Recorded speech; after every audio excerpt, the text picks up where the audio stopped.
Naglalaro po, tapos po sumasayaw, tapos po nagsusulat tsaka nagbabasa. Okay, anong mga hilig mo gawin sa bahay? Sa bahay, maglinis po ng katawan tsaka magbasa po sa bahay. Naglalaro ka ba? Minsan po. Anong mga hilig mo? Yung tago-taguan po. Sino kalaro mo? Mga kaibigan ko po.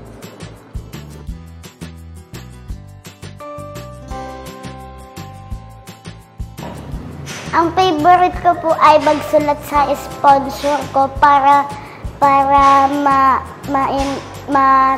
masaya din po siya kahit wala po ako doon.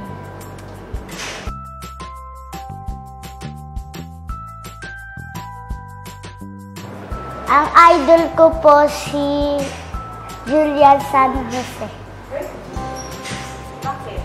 Kasi po kumakanta po siya ng maganda at nag-rap din po siya habang kumakanta.